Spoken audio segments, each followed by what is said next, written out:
guys, and welcome to the newest episode of Be Hero Presents the Bump Card Wrestling Podcast. I am your host, as always, Brian, and with me tonight is my tag partner, Psycho. How you doing tonight, Psycho? I'm super tired, but excited to be here. I feel that. I'm going to have a hard time talking tonight because I'm pretty sure I have my jaw bruised from the last show I worked this weekend. So it's going to be a fun one to do an audible podcast to do. We'll see how it goes. Oh, man. Don't worry, I can always pick up the talking where you lack. Right? Well, that being said, there is some amazing wrestling coming up. Not only for Devotion, of course, GCW Controlled coming September 16th, which is going to be a huge show for us, but the Wembley Stadium show for AEW. That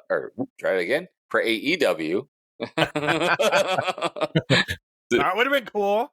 Sorry, had a Freudian slip since I saw your face. But the Wembley Stadium show for AEW is coming up this coming weekend. And this is the biggest show for AEW flat out, right? Was it 65,000 tickets sold or something like that at this point? 83,000. Oh, well, there you go. So a huge show for AEW. Let's say a make or break show for AEW. I keep wanting to say ACW because their face is right there.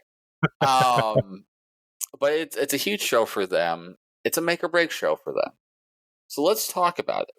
Let's talk about the huge, important pay-per-view shows, even. So let's not just stick with pay-per-views, but events that have been done in the world of wrestling that were handily the single most important or game-changing event of all times. Right.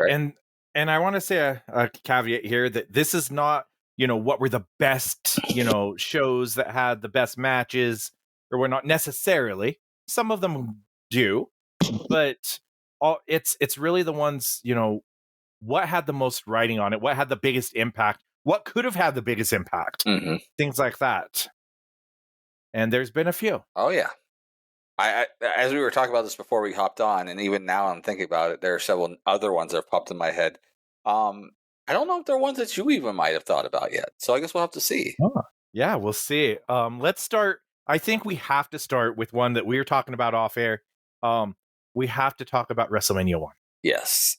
Right. I mean, when you talk about supercards and shows that had everything writing on it, you have to talk about WrestleMania 1. I mean, if you think about, let's talk about going in, not just the impact that it had after the fact, but everything that had, that was on the line. As the story goes, Vince McMahon basically, put everything into the show, where it was, if this show didn't do well, then WWE as we know it might not exist today. And I believe it's not even just well, it had to be like beyond well. Right. It had to do well. It had to, and it was at Madison Square Garden. And this was really a first of its kind because it was wrestling merged with, the rock and wrestling era. So you had celebrities, it was a true sports entertainment. Right. And it basically set the tempo for WrestleMania from that point forward. Because you had Cyndi Lauper, you had Mr. T, you had Liberace, you had so many celebrities on this show that it was mainstream. And you had Hulk Hogan at the peak of Hulkamania. You had Roddy Piper, who was, the most over heel in the business at that time. And it did end up doing very well. And it very easily could have been a one-off, but it's like, oh, this is a big super card.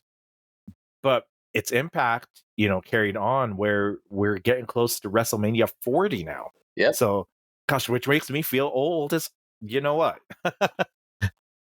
WrestleMania 40, as the WWE keeps telling us, the fastest selling WrestleMania of all time. Something like 93,000 tickets sold in a day.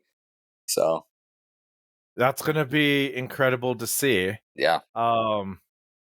And but it all had to start with WrestleMania 1. Yeah. And it was if you look at WrestleMania 1, it wasn't necessarily the best show. There's been better shows and everything, but it was that spectacle of treating it like a big deal, having the celebrities there, and I know it was one of my most watched wrestling videotapes as a kid. Well, and you have to think too, like WrestleMania as a whole is beyond the concept of wrestling, right? So you hear people talk about all the times, like, oh, this is the WrestleMania of this thing, or what have you. Like, that's how much in the zeitgeist the concept of WrestleMania is, and it was all due to that first WrestleMania. If there wasn't that, there would be no WrestleMania. There probably would be no WWE, right? We might still be back in territory days and things like that, and wrestling might still be in the carny level of entertainment instead of the sports entertainment global phenomenon that wrestling is. Yeah, it really put the WWF at the time on the map as a big happening. Yeah. In WrestleMania in particular. I know another one, and kind of going, they're not all going to be WrestleManias, but I think we have to talk about WrestleMania 3 being one of those. Because you talked about 93,000 in a day. Well, back in 1985, 93,000 is what WrestleMania 3 drew. At the time, it was, the all-time record for North American wrestling. And it was headlined by Hulk Hogan versus Andre the Giant. Yep. It was truly a passing of the torch moment. Mm-hmm. You had, the body slam heard around the world. And again, it was the spectacle of it, because it wasn't the first time that Andre the Giant had been body slammed, even by Hogan, but they made it, seem like it was the first time. They told you it was the first time. They said that Andre the Giant was undefeated for 15 years, which wasn't true, but they said it. And so they sold it on all of these myths, and then now if you hear Hulk Hogan tell the stories, it's, I slammed, the 1,000-pound Andre the Giant, and won defeated Andre the Giant, and then he died the next day. If you hear some of these stories, that's basically how he totally wasn't at the next two WrestleManias. Right. It's like, but it's become, legendary. Yeah. And I think this was the first one too that I kind of noticed. They had like basically, oh my gosh, I'm losing my train of thought, but they had tailgates, where people were tailgating and doing barbecues in the parking lot and all of this for WrestleMania and for a wrestling event in general. And, you had that match that Hogan and Andre that sold it. You had to have a big match like that. But it also kind of, you had Randy Savage versus Ricky Steamboat on the show for the Intercontinental Championship in what was one of the best wrestling matches, but the best WrestleMania match for years and years after that. I think it was beaten later on, but at the time it was one of the best wrestling matches. And so for Impact, it really kind of was talked about for years, because all the other wrestling promotions were like, did you hear, Vince, just, drew 93,000, for his event. And it kind of let everybody think of what was possible. And it also let everybody know who was the front runner, basically. Who was the top dog for wrestling. Exactly. Top dog. What are your thoughts on WrestleMania 3? Well, and I agree. Like, with a huge box, right? One of the biggest boxes of all time. Still in the top 5 of biggest boxes for any wrestling event, period. Huge story going into it for multiple matches. Well told, well done. It was kind of built in, like, WrestleMania 1. Can we do this? WrestleMania 2, can we continue to do this? WrestleMania 3, can we do the best possible thing? Can it be that much bigger, right? And if you think about it, if you look at every WrestleMania following that, a lot of them still sat on the laurels of what WrestleMania 3 was. Because none of them up to that point, up to many WrestleManias after, even got up to the hype that WrestleMania 3 got. No, it was like they didn't do stadium shows back then really that often, even for WrestleMania. Like they didn't do another stadium show for WrestleMania until what, WrestleMania 8? No, I guess 6 in the Sky Dome with Hogan and Warrior, but it just didn't have the same impact as WrestleMania 3 did. Side tangent, but I went back and watched that WrestleMania 6 just recently with the trainees. We were doing a film review, and it was mostly to watch a match that is essentially told by the commentators. And that WrestleMania 6 match with Hogan and Warrior is exactly that. They did like 6 things in that match. They went 18 minutes, and did almost nothing. But between Bobby and Gorilla, they told the story of the whole match through commentary. It actually wasn't Bobby and Gorilla; it was Gorilla and Ventura. Oh, sorry, then Gorilla and Ventura. But yeah, but they told the story through the whole thing. Oh, right. Bobby, but no, we watched a bunch of different videos, so we probably had Bobby in another one. Oh, I'm sure. Yeah, like we watched. Well, actually, another one, and this is more about a match particularly, but it's an infamous match that kind of brought something along that just popped in my head. We actually watched this match. 1997, WCW. Halloween Havoc. Okay, not one that I would put on this list. No, but think about it this way. Eddie Guerrero, Rey Mysterio, considered one of the greatest matches of all time. Right? And it is. Mm-hmm. We won't even want back and watch the film review. Great match. But it made me think about this because though the rest of the pay-per-view was all right, but that match in particular kind of brings it up into this role, I think, because that match was a bit of a game changer for wrestling from that point on. And the reason I say this is you look at a match like that. You look at 2 essentially small guys, cruiserweights, in the world of big men, telling that story, bringing cruiserweights and their style to mainstream, and you get that with that match. Halloween Havoc, 1997, that show, that night, changed everything when it came to cruiserweights and what people thought was a way that wrestling had to be from that point on. Okay. Speaking of 1997, the other one. here's one that I would put on the list, and it's a WCW one. Okay. Starrcade 1997. You had Hulk Hogan versus Sting for the WCW Championship, and this was basically 2 years in the making, because or a year and a half in the making, basically, because Sting hadn't wrestled a match since September of 96. And so they built up this Sting Hogan match and the NWO storyline for a year, over a year. And everything was built into that match, and it was a make or break show. It was easily their biggest show that they had done up until that point. Mm-hmm.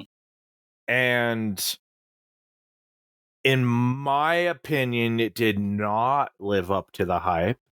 It kind of wet the bed, so to speak, because it should have been the blow off of the whole NWO storyline, Sting winning, clean, and then, starting whatever storyline they were going to do from that point forward. Yeah. But what ended up happening was you had the heels, the NWO, winning a lot of the matches in the undercard. And then you had Hogan getting a fast pin or a normal pin, but they said it was a fast pin on Sting. And then, Bret Hart, who had recently, come over after the Montreal Screwjob, him running in and saying, I'm not going to let I'm not going to let this happen again, even though it wasn't a fast count. If you watched it, it was a very normal, it was actually even a slow count, and Sting didn't kick out. And Sting ended up winning or whatnot, but it left, Sting ended up with the title, but the way they did it, it was a complete disaster, because it should have been Sting, either squashing Hogan or looking dominant in victory, but it made Sting look weak, and it basically killed their top babyface going in, and everybody was like, wait, no, Hogan won clean. What are they doing? It made Bret Hart look like a buffoon. Yeah. And there was just nowhere, what did they do? They kept the NWO storyline going, and then Sting, who was supposed to be their savior, their top babyface, he was just another guy at that point. And it just, everything about that show was wrong. But going into it, it could have been the thing that kept them, going, but it kind of was the thing that kind of started their decline, because just a few months after that, WWF would beat WCW in the ratings for the first time in 83 weeks. And so kind of a big deal there. It ended that whole streak.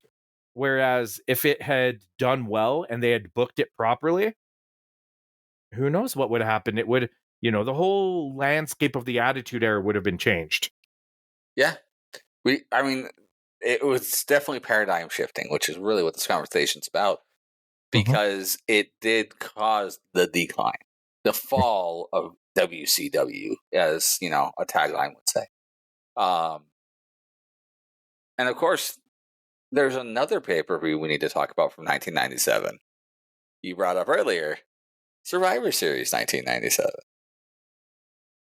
Yes.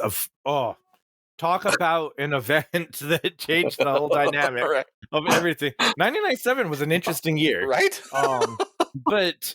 But yeah, Survivor Series 1997, the Montreal Screwjob, Bret and Shawn.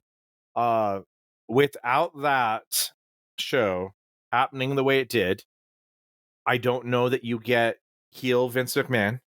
Or DX. Or, yeah. Well, DX was kind of formed already going into that. But you wouldn't have got the Attitude, it wouldn't have kept rolling the way it did without that happening.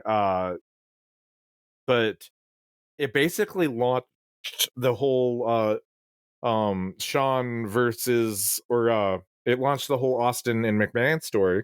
Even though, Austin wasn't in that story, in that Montreal Screwjob, but having Vince McMahon be the heel and kind of putting all that heat on him, Austin was perfect, to have that as a launching pad and start that feud.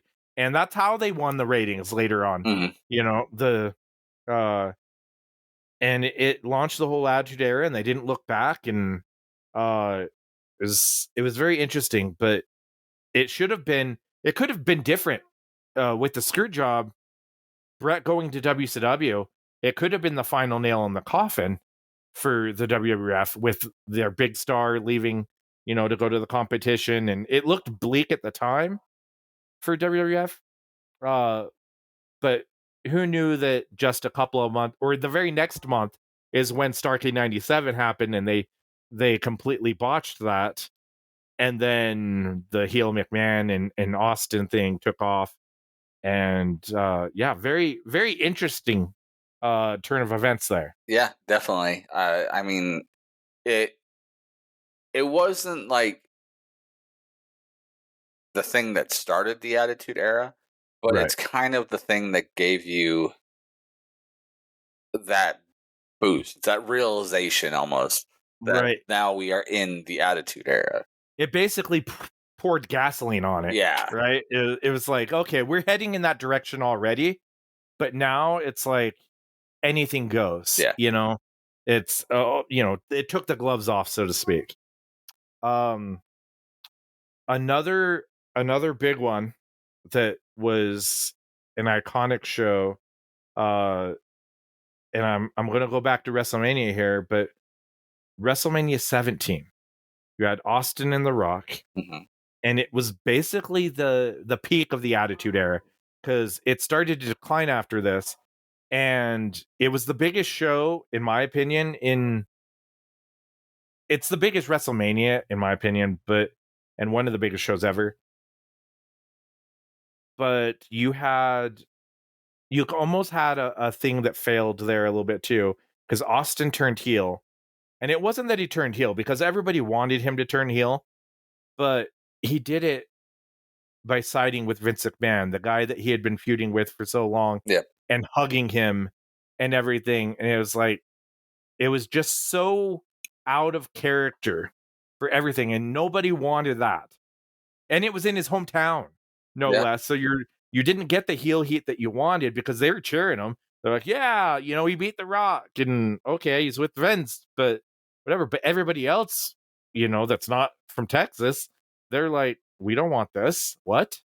And I'm not saying that the Austin heel run wasn't entertaining, but at the same time, it kind of killed his character, because he was doing the kumbayas with Kurt Angle, and the ukuleles and stuff like that, and it was more comedy. It was, and if anything, actually, I think it built more Kurt's character than it helped Steve's character. 100%. Yeah, it was, again, it was paradigm shifting, because you had that storyline change so hard. Like, the one thing you didn't think you would ever see storyline wise, they did. And it was just insane. The show itself was good.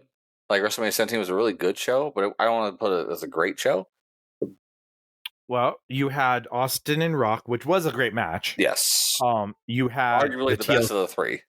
Right. Oh, I would say it was. You had the TLC match with Hardy's, Dudley's, and Edge and Christian in their bet. I think the best one that they did. You had Kurt Angle versus Chris Benoit. You had the gimmick battle royal. Yeah. I mean, I'm not saying it was a great match, but it was entertaining. Yeah, Triple H and Taker. Yeah. If you look up and down that card, like, it's a great show. Like, it's a very good show. It's on the higher end of the better WrestleManias, but I'd have a hard time putting it in the top 10 for me for WrestleMania. Ooh, yeah. Okay. And it would be, for me, it's like one or maybe just two. Sneaking there. But okay, well, that's a show for another time, I think. Right? Maybe we do that right after 40, because then we'll have 40 years. Yeah, 40 WrestleManias to build it. So, okay. But that being said, another night, I think, that was paradigm shifting was a Raw in 2001. Oh. A Raw where somebody bought something. Yes. The purchase of WCW by WWE, and then turn around to see it was Shane that bought it. Yep. The contract does say McMahon, but it doesn't say Vince McMahon. It says Shane McMahon.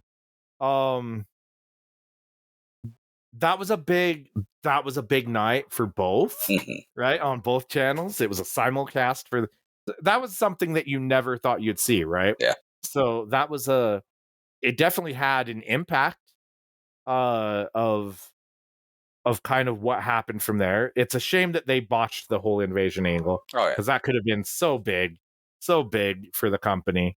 And it was kind of sad, actually, because they never got. I feel like they never really got those fans back, right? That they lost, that were watching WCW. They never really jumped over to watch the WWF. They just kind of disappeared. Yeah. Well, that was a good time watching TV and done doing that.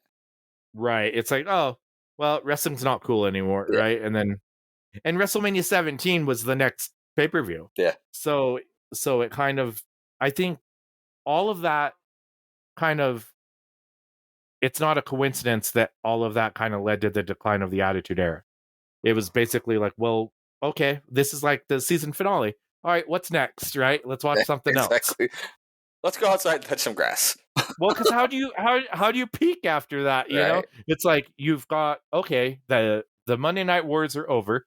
You've got Austin and Rock. You know, well, Austin and McMahon, that feud's over.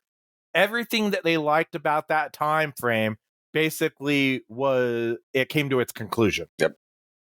Right. And there was kind of the promise of the invasion. And if they had done that right, maybe it could have kept those fans going. But they botched it almost from the beginning. So it was kind of sad. I want to bring up one talking about the Monday Night Wars, the very first Nitro. That, talk about an impact of a show. Number one, going into it, everything was riding on it. Mm-hmm. Right? Because when the story goes that Eric Bischoff went to Ted Turner, you know, or Ted Turner asked Eric Bischoff and said, what do we have to do to be, you know, to compete with Vince? And without thinking, you know, and just kind of blurting it out, not thinking anything would come from it, Eric Bischoff says, we have to have prime time. And he said prime time. He didn't say anything else. And Ted Turner was like, all right, give them head to head with Raw on Monday nights, you know. And it's like, and Eric Bischoff left there probably crapping himself, because it's like, oh crap, it's like, okay, it's like, it's happening now. We have to have this be success. We have to, because if it didn't, then it very well could have been the end of WCW, you know, several years earlier. Oh yeah. And they did do a good job there. Everything was different, right? It had a catchy open, you know, it had the Nitro Girls. Yeah, and it was live. Mm-hmm. Well, they didn't do the Nitro Girls actually until much later. I thought the Nitro Girls were right off the bat. They were not. They were I don't know how much later, maybe a couple of months later, I'm not sure, but they weren't on the first episode. But they did have, it was live, mm-hmm. which at the time, Monday Night Raw was not live. They were being taped. And at best, they were doing live every couple of weeks, right? So they would tape an episode and then they would do a live one. They would tape one, and they were 1 hour, right? So, which was Nitro as well. Mm-hmm. So they were going on, and Nitro changed everything, right? And you had Lex Luger appearing on the show when everybody thought he was under contract to WWF, but I guess his contract had expired, and he led them to believe that he was re-signing with them because he was working without a contract. And then he shows up on the competition's first show, and the rest is history there.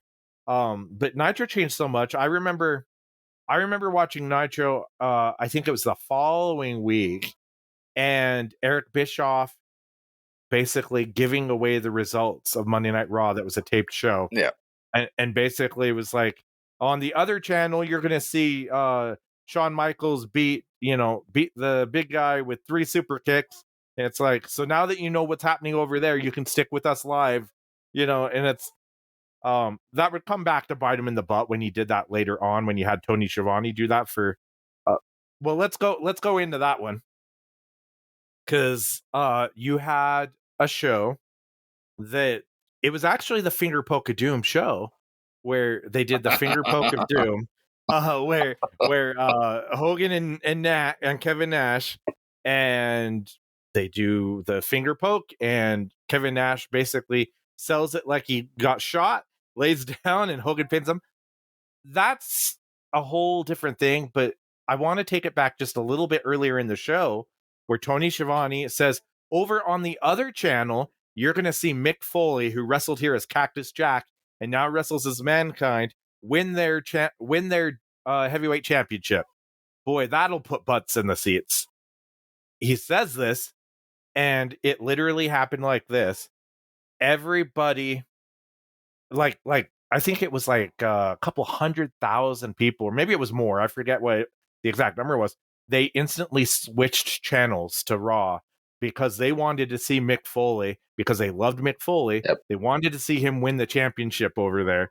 And it's like, you just told him something cool's happening on the other channel, and we've got Hogan and Nash, which we, even if that match would have happened, wouldn't have been that special. Yeah. But then the ones that stuck around, they probably regretted it because they saw the finger poke of doom. I bet you they changed channels at that point. They're like, oh, well, maybe we can still catch Mick Foley winning the title, in time, or see his celebration. That one changed everything, because they never really got those fans. Like, it was only a couple of months later that WWF won the ratings, and then they didn't look back there. Or actually, yeah, that was when they never looked back, because they were kind of back and forth for a little bit. Yeah. But after that, it was kind of the beginning of the end for WCW. And to remind fans, like, this was a time where they didn't have like DVR or TiVo or anything at all, so you really had to choose which one you were watching. Now you could program your VCR, get a VHS tape, and record one. If you had two TVs, yeah, because if you had the one, you couldn't do that. You had to choose which one to watch, right? I would record, I had two TVs, so I would record one and watch the other. But it pissed me off usually when I would choose, because originally I would record Raw and I would watch WCW Nitro Live. And then they gave the results away on Raw, and that pissed me off. I was like, you know how much I hate spoilers, right? God damn it, Tony Schiavone, come on! It's like, that pissed me off, because I was like, so it actually, they thought that, oh, well, if we give away the results, then they'll stick with us. But it had the opposite result for me, because I'm still going to watch both, but I started watching Raw first and taping Nitro because I didn't want to get spoiled, and Vince never did that to me. And back in the day, that didn't count to watches, right? So, right. Like on the Nielsen stuff, whenever somebody would watch something, it would be exactly what channel it was at the time.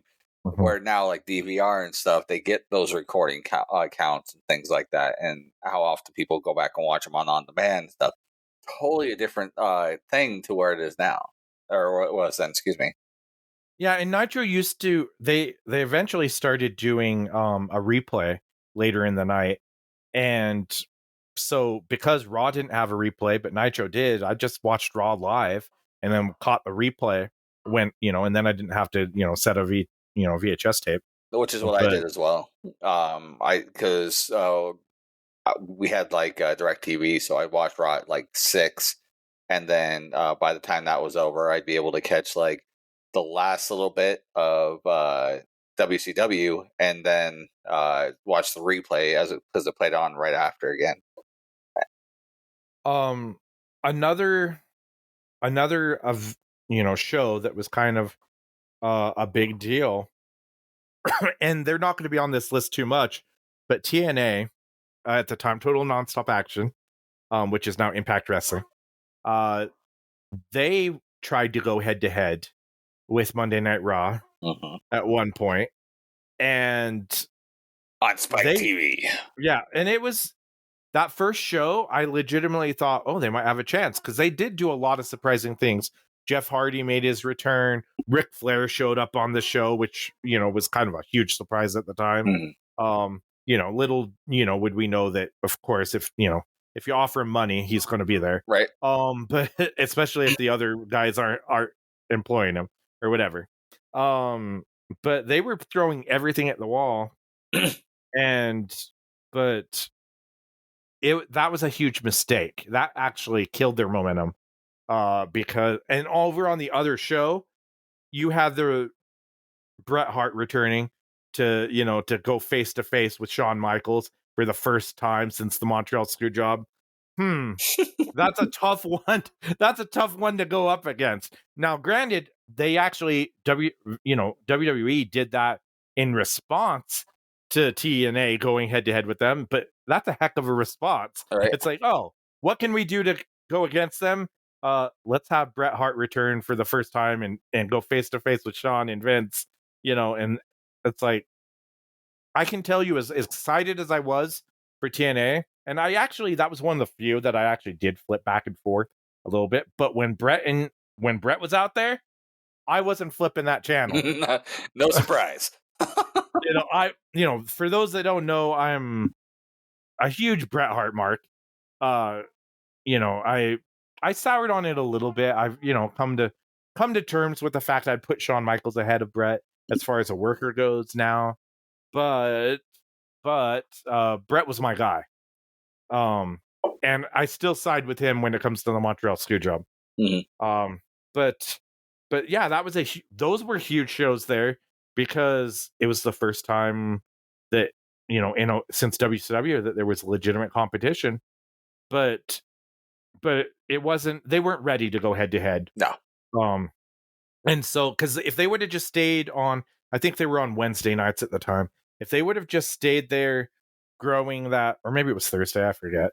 But if they would have stayed there and just growing their audience, because they were growing their audience, they were getting the momentum, but it basically cannibalized their audience going head to head, and it really hurt them, and they never really were the same after it. It probably stalled their momentum by years. Oh yeah, and like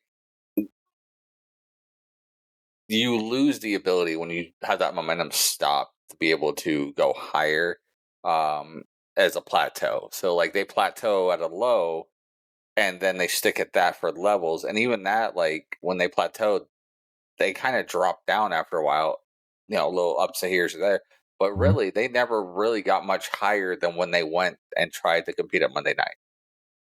Mm-hmm. And I'm remembering now that one of the things that they did was when Hulk Hogan and Eric Bischoff showed up, to basically try to run things. And they were trying to catch lightning in a bottle again. It's like, oh, we're going head to head. We got Bischoff back. We got Hogan. It worked for Nitro. But you can't catch lightning in a bottle, so many times in a row. You can't. Hogan didn't have the drawing power that he used to have. Bischoff basically changed. They changed the whole identity of Impact because they had, Impact was known for their 6-sided ring, and they got rid of that, went to a 4-sided ring because Bischoff, didn't like it. And I get it that it's apparently a 6-sided ring is a pain to bump in and work in, but it made them different. Yeah. And that was one thing Bischoff always said. It's like, oh, if we can't be better, let's be different. Well, they had a chance to be a little bit of both if they would have just, kept with their identity. But you're basically starting from scratch when you change their whole identity, go to a 4-sided ring. And then you've got Hogan and Bischoff and the Nasty Boys showed up again, and you had all of Hogan's friends invading again. Didn't work the same when they're 20 years older. Well, you also had a lot of that too going on where, like what you mentioned before, Jeff made his appearance, but Jeff was kind of like the starting of old WWE guys coming there and then doing these massive runs over the homegrown talent instead of building the homegrown talent on the rub of these older guys. Right. I mean, you started the show with Hogan and Bischoff, and then you had Scott Hall come out with X-Pac, and all this things. That's like people. They basically squashed the Impact guys, the guys that were, TNA wrestling originals. Mm-hmm. And it's like, oh, you're no longer important. We've got Hogan and Hall and and 6-Pac or whatever he was called at the time. But you have all of these guys that were big stars, and now you guys aren't important. Well, all their fans, you're losing the hardcore fans there, and the older guys aren't as cool as they once were. Yeah. It's not as cool to see Hogan say "too sweet" and "for life" and all of that when it's, when he's 20 years older. He was already old to begin with. Like I think he started old. Like he was always old to me. All right. Another one that pops in my mind right now is, I think it was it Barely Legal was ECW's first pay-per-view. Yes. And Yes. that was really the thing to say, hey, not only is there a number 3 Hmm. in the world for wrestling, but an independent. You didn't have to have the Vince McMahon 10 turner money to be able to compete. And, ECW did that. ECW was able to show not only that, but show that there's not only a third company, but something completely different. Like you said, you can't be better, be different. And ECW was that. Um, and that turned, Until until the Attitude Era kind of basically stole everything from ECW it's true. and, and did it. It's like, oh, well, now we're going to do it, but we're going to, do it on the big stage, and then ECW looked like copycats, even though they were the originators. But you have to look at it and think, if Barely Legal didn't work out right, would WB be like, oh, that's a thing that has been working for them. Let's take that along and make the 24/7 hardcore title and all that nonsense. Um, there wouldn't have been. You wouldn't have had any of that if Barely Legal didn't do well. And that was an interesting show because it had basically Paul Heyman put everything into that show. And if you watch like the documentary, like Beyond the Mat, they actually are backstage filming footage for that Barely Legal show. And you see how close they were to getting running out of pay-per-view time and their power getting turned off. Yeah. Because they're basically, as soon as they couldn't go over. So as soon as they went right up to it, and Paul Heyman's stressing in the back, because this is their shot. If they go over, people don't see the finish, all this. Well, they go right up to it. And then as soon as they go off the air, the power goes out in their building because their breaker couldn't handle all of that and everything. And but everything was on the line for that one, because if that doesn't work, ECW, fails a lot sooner. Right. That one had an impact because it showed ECW was a viable contender. Mm-hmm. And if you look at things like when WWE eventually bought, ECW, and they did one night stand pay-per-views, and did, they've been doing ECW reunion shows everywhere for years. Yeah. Right. They still do a thing. I mean, heck, look at AEW. They're still living off the nostalgia of ECW by bringing Rob Van Dam in and Jerry Lynn and all this, and they're talking about it. Impact has been running with Tommy Dreamer for months now. Right. And Bubba Ray.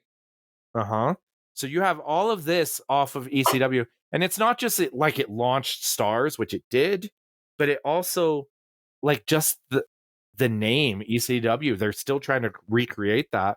Like, you don't see WCW reunion shows. No, you don't see that, which is crazy to me. But you see ECW reunion shows. Well, it's a different thing. Like, ECW had such a following, such a heart to it that, to be honest, I don't even think that WWE has in that same vein.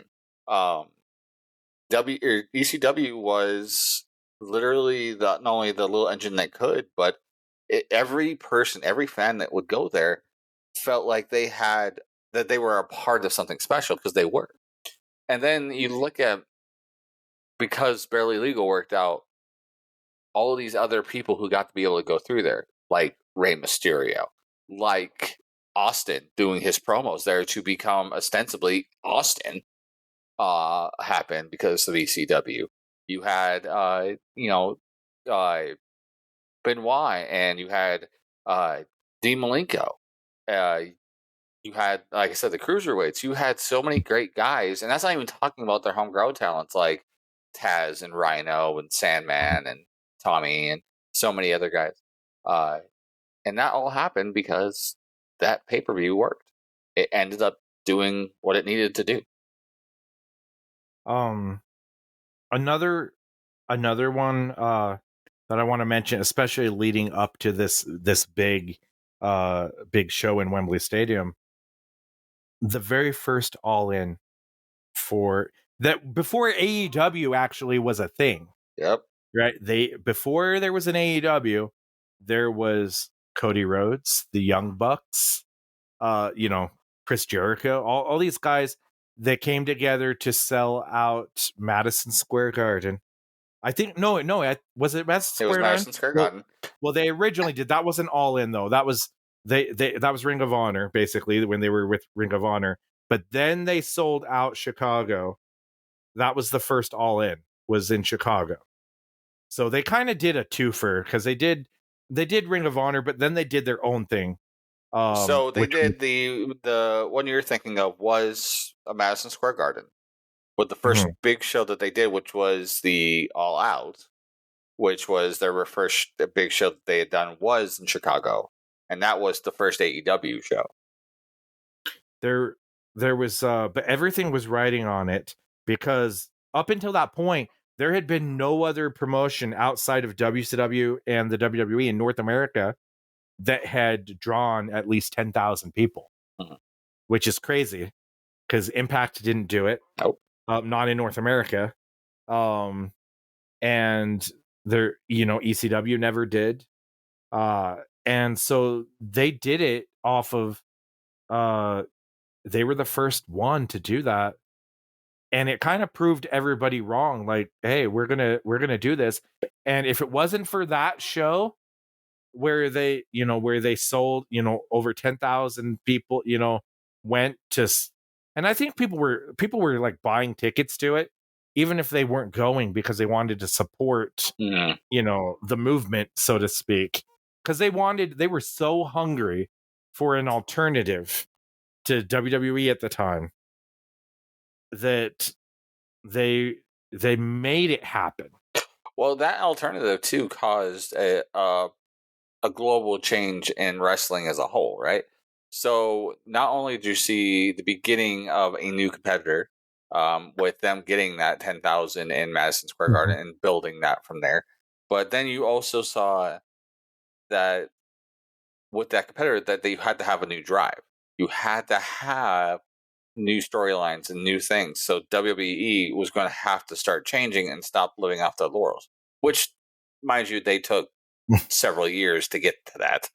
Right. But then you saw when AEW was created off of this, not only did you see a brand new promotion with guys that you've never even seen or heard of, but then you started seeing them tying things in with Japan and New Japan stuff and building that all in with like Forbidden Doors. So like the first Forbidden Door would also probably be on this list too. Yes. Because you were able to see something brand new and something different. It built similar but different than what WCW did in the Rivalry, where it expanded everything. Instead of saying like there's one and two, it's WWE and everybody else, the world, essentially WWE versus the world, and you see that through the guys that is AEW, and that would have never happened if you would have never had All In at Madison Square Garden. Yeah, and then Tony Khan, who always wanted to be a wrestling booker, he's met up with the Young Bucks and Cody Rhodes, and I think he still wants to be a booker. I don't know if he's made it there yet. Well, I mean, I guess we'll see with All In. I mean, this is a big show for them in Wembley. It's, oh my gosh, like if they can I just say that they have to hit a home run with this show. I mean, they can put on a good show, and maybe it will just be that it's like, oh, that was a good show in front of a packed crowd, and so it was fun and whatever. But they really do have an opportunity here to have a surprise or have something big happen where people are talking about it, not just for the crowd, but for where it takes AEW from there. Agreed. And they really need to do something huge either which way, above and beyond like a big show, because they have another pay-per-view next week. Yeah. It's going to be a loss. Like it's going to be a loss. I can't see a way that they're going to win or have a money going into that next pay-per-view, because at best they sell near what they want to in ticket wise. So let's say they do like 25,000 people at the other show. But people online aren't going to want to go to Bleacher Report or do DirecTV or what have you to watch another one when there's no build up for the story. So they have to do well at Wembley. And they have to do some. They have to shoot some sort of a big angle that gets people being like, "Oh, we've got to put our money down, to get that show in Chicago." Because, and in my opinion, it has to do Oh God. with CM Punk. You knew I was going there. The moment you reminded me it was in Chicago, I knew you were going. They have to. They have, like, and think about this. They've got on the Wembley All-In show, they've got FTR versus the Young Bucks. It's right there. All they need to do now is have something where Punk gets involved or something, and then you have a big 6-man tag match for Chicago. Maybe it ends up being Punk and Punk and the FTR against the Young Bucks and Kenny Omega. Is Kenny Omega even on this show? Not at the moment. See? That tells me something. He's got to be involved somehow, and this would be a good place for that to happen. If they do that, they'll be fine for Chicago. Yeah, that'd be about the only thing they could do, but then you're really just buying it for one match, which sadly has been AEW's like bread and butter over the last few shows. Maybe, maybe it's the start of something. We'll have to see. Maybe. Yeah. I'll tell you what, though. We'll be watching it. We'll watch both of them. And what I should do is I get to write those off because of the podcast. So there you go. I real quick, I want to mention let's mention a couple of Utah wrestling ones. Well, I've got one more before we do that. Okay. It is another WrestleMania. Okay. WrestleMania 36. I think it was 36. Pretty sure it was 36. Which one are you thinking? The first 2-night WrestleMania. Ooh. Well, that changed everything because there's no putting the genie back in the bottle, exactly. Right? Or there's no putting the toothpaste back in the tube. Like that moment that they decided to go to 2 nights, and they had to, like, because of how everything was going, because this was in COVID and everything else. But they had to do something to draw, and they did. And it was also the first cinematic matches that they had done with all the stuff with The Fiend, and they had AJ and Taker in Taker's last match. So there was so much stuff there that could have gone wrong. And honestly, it was a really good show for what it was. Shows, I guess would be the better way of saying it, because it was the 2 nights. Mm-hmm. But from that point on, all WrestleManias have been and probably will stay being 2 nights. I think they toyed with the idea of going, because they did 2 nights the following year, right? And they toyed with going back to 1 night again, but people liked 2 nights a little bit more. It was a little bit easier to stomach, 2 3-hour shows versus 1 6-hour show. Yeah. Basically in 1 night, because that's a lot in 1 night. But it also gave the opportunity to more people to main event, and be seen as a big deal. It's kind of how the whole brand extension used to be, where they'd have their own pay-per-views, right? And I liked that. I wish that you actually would go back to that, and keeping things separate and, creating new stars that way by having separate pay-per-views or separate premium live events. And I don't see any reason why they couldn't do that. But yeah, that 2-hour or the 2 night, I'm a big fan of it. As am I. But yeah, again, that was paradigm shifting. Like everything from that point on was 2 nights and will probably stay that way. So, two more things here now that I just come to mind. What about WrestleMania? Let's see here. It would have been, so if that was 36, which one was the first one that had Ronda Rousey, Becky Lynch, and Charlotte main event? That was that 35? 35, because it was the one just beforehand. Yeah, right. That one was historic because you had the first time that women main evented a show. Yep. Right? Or not, well, at least main evented a WrestleMania. Yep. And that was big, which actually brings to mind Evolution. Yep. The first women's all women's pay-per-view that they did. The only. They only ever had one. Yeah. Yep. And which is kind of a shame because I actually really enjoyed that. Well, and that I was think at they the have peak. a lot more. That was at the peak of the women wrestling revolution because they had that many quality women wrestlers that could go. Not saying they don't have a lot of quality women wrestlers now, but like these were their top ones. These were the peak, the ones they had at the time that they didn't go around and end up bearing a ton of. So right, and the reason they did that women's pay-per-view was because they were doing the Saudi Arabia shows and the women weren't allowed on the show initially, so they had to give them something. So they gave them an all women, and then they're like, oh, well, we can allow women now to appear on the Saudi Arabia shows, and so now you don't need your own show, right. Which is, that's logical, kind of, right? It's, I don't know, that's their logic. Yeah, tying in with that, you also have Trish and Lita main eventing Raw. Ooh, that was historic moment for sure.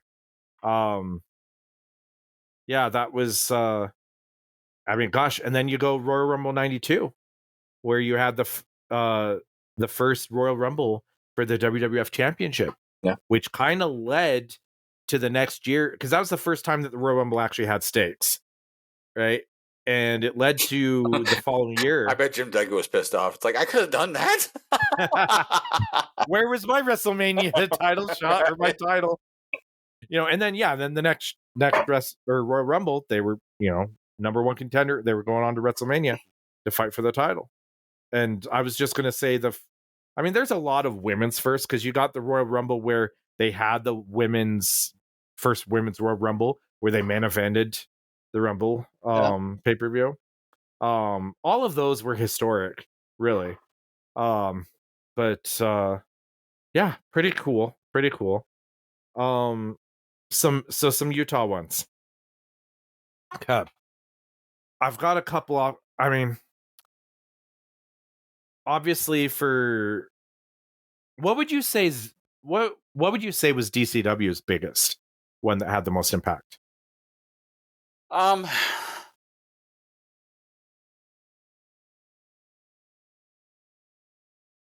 That's a hard one to say. My first instinct is our first year anniversary show. Mm-hmm. Is that the one with Vince Russo? Yeah, that was the one where Russo came out and decided he was going to stay and do everything with us. That was also when Al was first watching us to get involved. There was a lot of eyes that came on. I could also say last year's anniversary show because we did our first pay-per-view. Yeah. So those are probably two of the biggest ones I could think of. Those two would have been on the top of my head, on the tip of my tongue as well. But those don't happen if we don't go back to some impactful ones before that. And I hate to give them a credit, but let's say the first UCW show. Now, this one, it wasn't watched by a lot of people. In fact, it had they did a 2-night, so it was almost kind of like a 2-night WrestleMania kind of thing. They did 2 nights. They did two back-to-back nights. Okay. I was on the very first UCW show, and they were coming up to me saying, why didn't you, why isn't your family here on the first night? Because like my family used to like be half the crowd. And I remember. And so because they weren't there, like there literally was like 10 people in the crowd. It wasn't a lot. So yeah, UCW didn't like start out drawing. But this was a impactful show because number one, it led to UCW, having that name and going forward. But it also was my last UCW show, or my last, between the two shows, because that was the one where they did it was our version of the Montreal Screwjob, where Jason Ray and Stevie Slick basically did an ambush on me. And that show led to the creation of ACW, which which ended up being my promotion. That it would have never got started if it wasn't for that show happening and the branch off of their guys and my guys. I remember Carrie and Britt came to me shortly after that show, and they were like, we're thinking of buying a ring and starting our own wrestling promotion. And I said, I already did. And I kind of beat them to the punch, which is kind of funny, because I said to them, I already bought a ring. It's already getting shipped here, and I'm starting a promotion. And then they're like, well, already then. So then they just joined mine, and it saved them money. I could totally hear Carrie say that already then. Yep. So I hear it perfectly in his voice. Yep. And then fast forward, when I sold the promotion, I sold it to them because they wanted to do it in the first place. So kind of a full circle thing. So when people kind of look at why did I choose Carrie and Brick? Right? It's they came to me first. I mean, literally, before the promotion was officially formed, and we're saying they wanted to do a wrestling promotion, and I already had the ring. And so that if that wouldn't have happened, things might have been very different. I might have been wrestling for them, and or there might not have been anything. You're right. So much was different, or maybe war would have gotten started then, right? And so, well, I mean, we don't know. Let's go with the thought that if you didn't do that and you didn't start the promotion, they weren't able to for whatever the reason. One, I would have had nowhere to wrestle. Two, there might not be a DCW. Yeah, because they would have done trainings very differently too. Because they would have probably trained up in Ogden, and we probably would have just kept doing shows up there, and you might not have ever came across us. Yeah. Too. So that's very true, that you might have just went to UCW or not got in the business. Who knows? And or stayed in the business. Nothing against Brick or Carrie. I love those guys, but they didn't have that same drive, especially as promoters, like you did. And because ACW would occasionally take a break, like when you got super frustrated, but we would usually run a show almost every month for the years at a time. Yeah. Where sadly War would take 3-4 month breaks in between times, and sometimes we might not come back for a while. We were ACW was pretty consistent there for the most part. I think an occasion we would take a break during January or something like that. Yeah. But I could see War, even if it did start back then, not really going most places. And if you think about that, UCW would have been it. They'd only been the UCW, which meant there would have been no alternatives for a lot of the guys, which meant there would probably be no creation for EPW, right? Which means that we would have never ran into Manny in the same way. Manny might have just kept working out of state or working for UCW, and Manny might not have created DCW as an alternative, or at least in the same way, because things might not have worked out.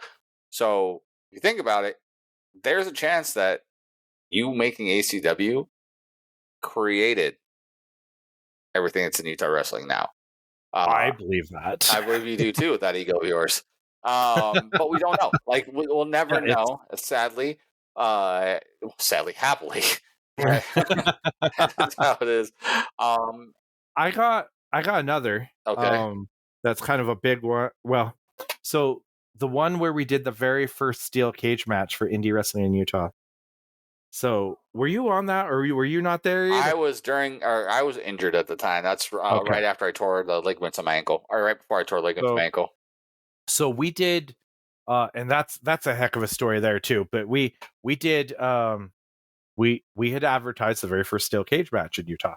So what was interesting about this is when we started advertising it, we didn't have a cage yet. Okay, so we didn't have a cage, but we were building one, or we were trying to build one, and we eventually went to a fencing company, and we built our own stage. So we didn't like buy an already constructed steel cage. We basically bought the fencing, and we figured out how to clamp it together around. And it was now it wasn't ready in time, so for the show that we had advertised it for, and that would put most people. They'd be like, "Oh, that's going to kill the promotion or whatever." We ended up putting on one of our best shows because we kind of came up with a story that the heel team kind of like stole the cage or whatever it was, and so because they didn't want to wrestle in a cage, and so they got thrown into a TLC match, which was a great match. It was Greatness against Junior X and Zen.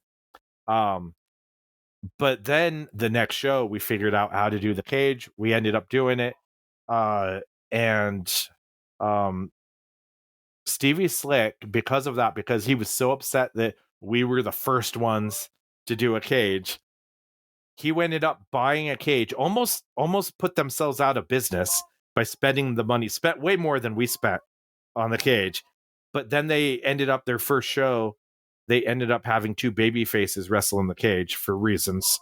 Right? Because they probably were like, oh, we want to wrestle in the cage. It was Derek Giannetti and Paco, Los Monchi Paco. Oh yeah, the two guys that had the most clout in UCW. Right, exactly. And so they ended up going in and having the first cage match, and then they ended up like the very next show having, because they bought a cage, they want to use it. They had an all cage match show, and then they just kept doing that. And so there wasn't a feud. Like, we had a cage match because there was a feud and we needed a blow off match. Mm-hmm. Basically, they did a cage just to be like, oh, look at us, we've got a cage, and we're going to make good use of it. And so then they just kind of ran it in the ground. But I remember UCW guys telling me that almost put Stevie Slick and UCW out of business, because they were so, Steve was so upset that we had a cage first. So he had to go out and get a better cage, So kind of funny, but that was impactful because of that. But we did it first. Fun. Alrighty. Well, is there any other ones that are popping in your mind right now? I mean, you could say the first ACW show, that we kind of talked about, just because. Now that one was interesting. It wasn't. It was a paid show, so they paid us to put on the show, and it was at the Bikers Against Child Abuse rally that they did. So you had a bunch of art. So ACW's first show was in front of a bunch of drunk bikers, and they had a wet T-shirt contest. Kid Chaos, who wrestled on, was actually in the first match. Year-old Kid Chaos. Was he 14 at the time? I don't think he was 14. That's what he told me. That's what he told me, was he was 14. Well, how old was he when he was training with Gator Wolf then? Because this was probably a year, 2 years after that. But so I think he was 16, but not much better. Not much better. Not much better. So yeah, he's a minor at a biker rally, and they're doing a wet T-shirt contest, and he nicknamed one of these girls, one of these women, let's be clear, that was in this wet T-shirt contest. He called them Frank the Tank. I read this story. That's probably his own story to tell. We got to get him on the show. He would be entertaining. But so he can tell this story. But very entertaining show. But we got paid for it, and it was a good time. It was Michelle Morgan, who we've had, was one of our first guests on our show. She not our first one, because Adam was, but she was a guest referee while she was working for UCW when they weren't allowing people to work on the other shows. But there wasn't other shows, so they hadn't like officially put that in place yet, because we were the first. But she was guest ref against Assassin Spencer Cage, Kerry, and Brick Alexander. So it was the first of many Assassin versus Brick matches. Yeah. Yep. But other than that, I mean, those are the ones that come to mind. Some good shows. I mean, there's a ton we could talk about.